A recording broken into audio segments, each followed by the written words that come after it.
Hi there and welcome back to the channel. Thanks for watching.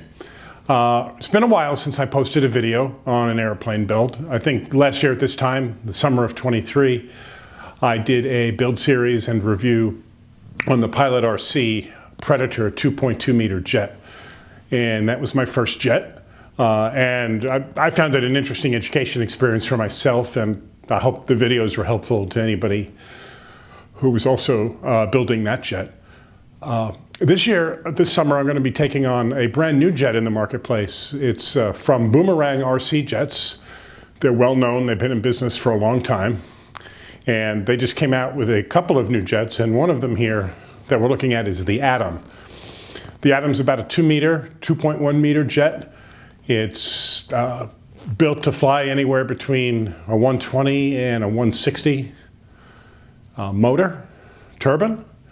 And what we're going to do is just go through similar to what we did last year.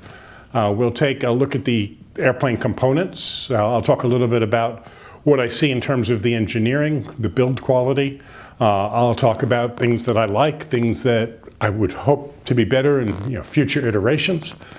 And we'll also go through the equipment I'll be installing in the airplane. And then after we get through that, we'll step through actually some of the build steps in other videos. So again, please stay tuned. Thanks for watching, and let's get this show on the road.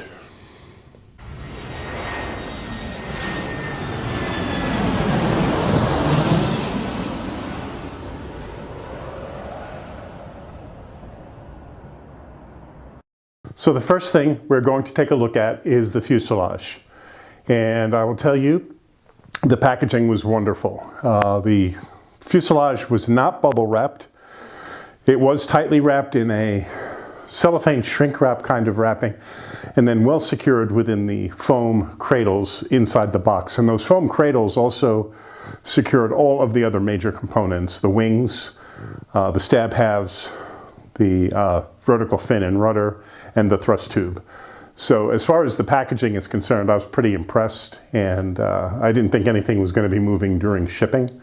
The box itself is a double corrugated heavy-duty box. Ours did not get shipped from Boomerang RC. One of our flying members at our club went and picked up 4 of these units when the container came in, because 4 of us at our local club are all doing simultaneous build. So the next thing I want to look at in the fuselage, by the way, I will point out that the paint is very good, and we'll take a look inside and look at the interior framing in a minute, but the paint job is really just well done. One of the things that I want to point out is the latching mechanism for the canopy. And this is pretty unique. Like I said in my earlier videos, I don't have a ton of experience yet with jets, but let me see if I can get this into frame. I'm trying to get me in the frame and the plane in frame. Most jets, the canopy usually has a bolt, like an M3 bolt at the front, so everybody at the flying field's always running around with an M3 driver in their back pocket. This actually has a spring latch, so we push the button, slide the canopy forward, and it comes off. And putting it back on after you have your engine running and you're ready to take off is no more or less difficult than any other canopy for any other jet. It locks into place with a spring latch, so it's just one less thing you need to do at the field when you're getting ready to fly. Okay, next we're going to take a look inside the fuselage. All right, here we go. So inside the fuselage, framing is well done. The glue joints are consistent. Good high quality epoxy, it appears.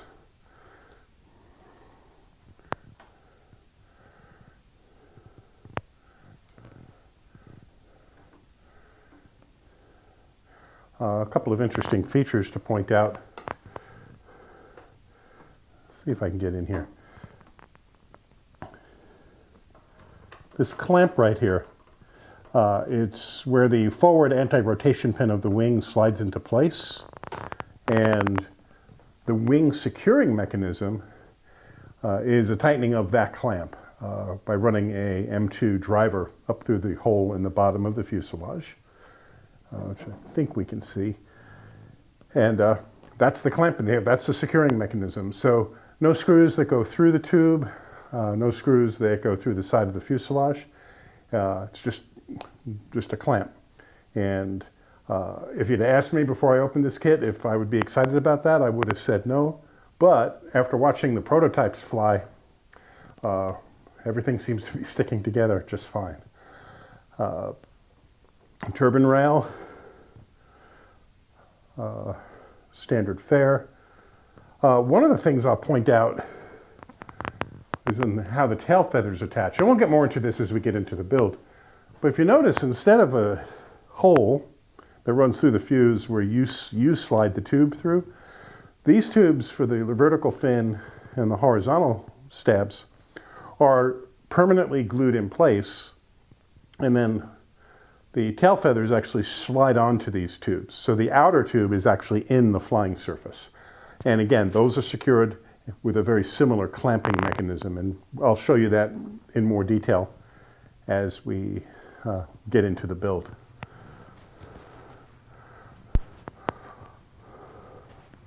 Okay, I'm going to show you a few more things that come with the fuselage that should make things easier on the build. Okay, the fuselage comes with a few pre-cut plywood pieces that I'll just go through, and then as I get into the build, as I put these to use, you'll see where they go. So first we have the bottom floor that goes in the front of the fuselage, and that's really for holding your receiver or your power box or your power distribution and your receivers and your landing gear controller. Fuel tank floor, which has a piece that gets glued into it, and it slips into a milled in spot in the fuselage, so we'll get into that. The top floor, this is the part that will be installed at the top of the fuselage, and that will hold things like the UAT, your fuel pump, and maybe your switches and monitors for your radio system. Up here is a battery tray, and that fits into the nose. And then a couple of other plywood pieces that I've already started work on, as you can see, are the plywood pieces that are used for creating the servo mounts for the vector thrust vector thrust system. So, and we're going to get into that a lot more deeply as we get into the build. So that's, oh, and then the last piece I didn't point out is this black plywood, which again, I've already painted. It does not come already painted. That slips into the tail end of the airplane after you have your thrust tube in, and it's the final former that holds the thrust tube in place. So we'll get into all of that as we get into the build. Okay, next thing we'll take a look at is the thrust tube. Thrust tube, I didn't measure it, but it fits pretty well. The thrust tube does include the vector thrust nozzle. I'm going to talk about that more in just a second. The bell housing comes, these flanges for mounting are not pre-installed, but they're in a little hardware bag that's taped to the inside of the bell housing. So installing them is pretty simple. Comes pre-marked. I don't know if you can pick up this black mark right here. Let me see if I can get this settled down. Black mark, which is a very neat feature because then that helps you understand which side is up and which side is down in relation to the mounting flange. So mine, I have the top marked here. So the screw side is above the mark. The flat side of the flange is at the mark. Okay, let's spin this around and we'll talk a little bit about the thrust nozzle. The first group of kits that came in the container were missing the vector thrust parts. So we got those after the fact. So I don't know what future runs will look like. I don't know if the thrust nozzle will be pre-installed or not. But installing it was pretty straightforward. The nozzle comes with, let me get this spun around and see if I can get a close-up shot. These brass pins and retaining clips, and basically the frame of the nozzle attaches to the thrust tube with the clip. There are two of them. They're at the 3 and the 9 o'clock positions. One thing again in my kit, and not sure what the future will hold in store, is the holes in the thrust tube were not large enough to accept that brass pin. That brass pin is 4 millimeters, and the holes in the thrust tube were slightly smaller than that. So I had to bore that out a little bit. It was not a major undertaking. And then, you know, once the thrust tube's in place, once the thrust nozzle's in place, let me see if I can, I'm trying to do this with one hand. It moves pretty freely in the axis, doesn't make any noise, no grinding sounds, so it's all pretty good. One thing I will point out, and we're going to get into this when you see me get into the installation of the control rod and the servo to control the thrust vector, is how the control rod attaches to this control horn. And we'll talk more about that because it comes with the control already attached and affixed with outside C-clips. And anybody who's ever worked with C-clips knows those are not fun. But I ended up removing them in order to remove the control device, just so I could slide this tube in and out more easily. And then when I do install the control rod, I'll reattach everything and the C-clips. I did check in with Dan at Boomerang RC Jets, and when I described what I did, he just said that's exactly what he does. So that was more or less validating. But it took a little bit of head scratching to figure out how I'm going to get all of these controls hooked up. So when we get into it, I've already done some dry run through this stuff. So when we get into it later in the future videos, I'll go through with you what I have in mind. So that's it. You could, using the thrust tube, using the vector thrust is optional. You could just pop these pins out and set your thrust nozzle aside. I will tell you, it's my opinion, that once you have your servo and your control rods installed, you're not going to want to install and uninstall the nozzle. I think that's a build decision you make at the beginning. You're either going to run the plane with thrust vectoring or you're not. And that'll be, once you've made that decision, then everything else will kind of be permanent. Okay, moving on. Okay, here's my landing gear. And I'm not sure the brand of the landing gear. I think it might be JP, I'm not sure. Seems sturdy. I've already got my steering servo installed on the nose gear. The main gear, of course, have the electric brakes. Main gear wheels are 2.75 inches, so plenty big enough, and we've seen this, at least in many of the prototype videos coming out of Boomerang RC. These fly well off of grass. The landing gear controller that comes with the kit is this one. And I actually had this plugged in and tested it, and it works fine. One of the things that I really enjoyed about finding out about this controller is it does offer proportional braking. The jet I built last year, the controller did not offer proportional braking. It was either all on or all off. And the way you controlled how your plane braked was by setting the adjustments in the potentiometers that were in the control unit itself. Not my favorite way to go about it. But with that said, I'm not going to be using the controller that came with the kit. Instead, I'm going to be using the Asan AG68 controller. It's very popular because it not only offers proportional braking, but it has a gyro that'll steady your nose wheel and your differential braking. The nose wheel during takeoff and landing, and brakes plus nose gear during landing. So that's what I'm going with here. So that's one aftermarket part I've just decided to go with. I've had good luck with these in the past, and other club members who recommended them also have had pretty good luck. So that's it for landing gear. Okay, the other aftermarket parts I'm going with that aren't part of the kit is I'm using a Boomerang RC UAT. Again, I've used these before. They're very popular. They're very effective. Good UAT. I'm going with the Jet Tech fuel cell, and the reason for that is the fuel tank that comes with the kit, which is this one here, is 3 liters, and I'm going to be running a little bit larger turbine.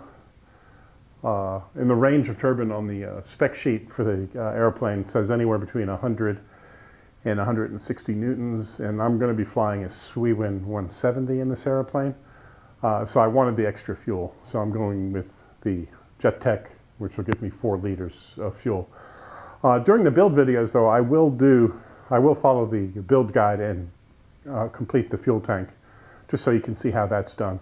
It seems pretty straightforward. It comes with all of the necessary parts, and if you've ever put a fuel tank together before, including drilling the holes for the bung, you'll be fine.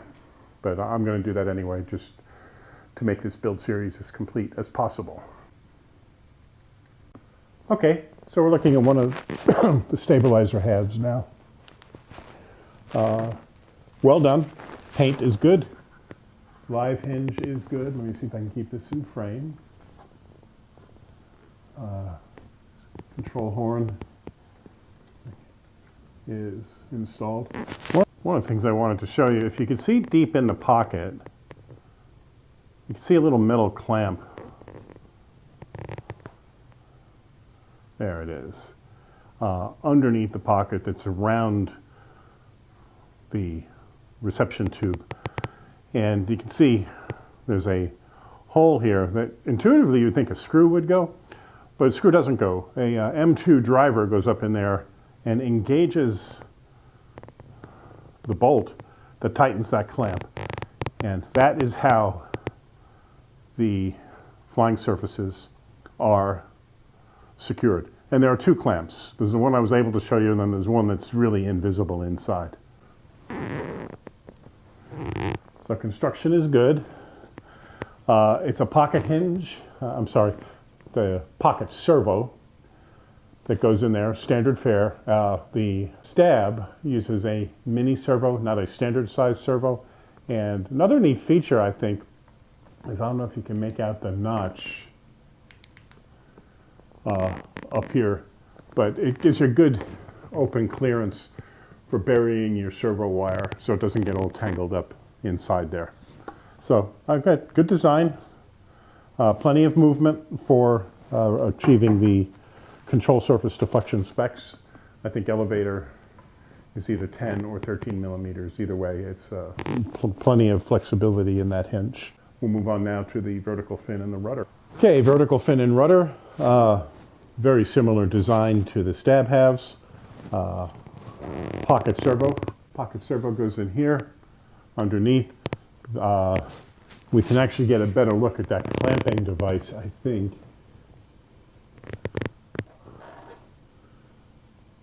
For holding the control surface, the flying surface onto the airplane. Again, there are two of those clamps.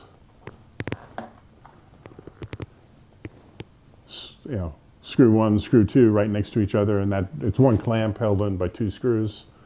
And like I said earlier when I was talking about the wings, if you'd asked me before I started this kit if I thought that was a good way to do it, I would have said no. But after watching the prototypes fly, I've got no concerns. I'm really looking forward to finishing this build. The only other thing I'll comment on the vertical fin and the rudder, and I guess this is a personal preference thing, the hinging is the same style of live hinge that we see on the wings and the stab halves. For a rudder, I'm more of a guy that would prefer a center line hinge, but this gives me the deflection we'll need for the specs according to the manual. Okay, I think we'll go on to the wings next. All right, and here are the wings.